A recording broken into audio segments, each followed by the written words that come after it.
শুভ দুপুরের অনেক ভালোবাসা। ভিডিওটা স্কিপ করো না, সবাই শুরু থেকে শেষ অবধি দেখো। নিয়ে চলে এসেছি একটা নতুন ভিডিও। বাড়িতে কিন্তু আমাদের মহিলাদের এই প্রবলেমটা খুব হয়, কী রানবো কী খাবো বলে।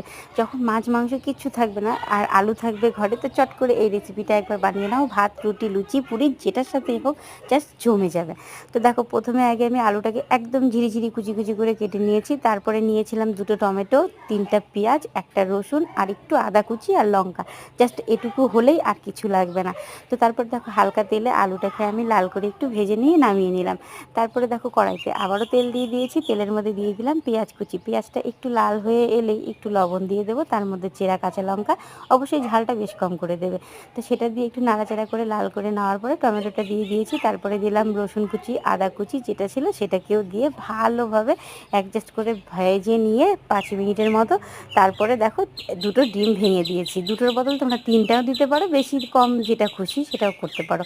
তারপরে দেখো, এটাকে বেশ লাল লাল করে ভেজে নিয়ে কাঁচা গন্ধের ভাবটা যখন চলে গেছে, তারপরে দিয়ে দিয়েছি আলুটা যেটা ভেজে রেখেছিলাম, সেই আলুটাকে দিয়ে ভালোভাবে অ্যাডজাস্ট করে নিয়েছি। আর হ্যাঁ, তোমরা যদি পারো এর মধ্যে একটু ধনেপাতা কুচি দিতে পারো। কেমন লাগলো অবশ্যই জানাবে।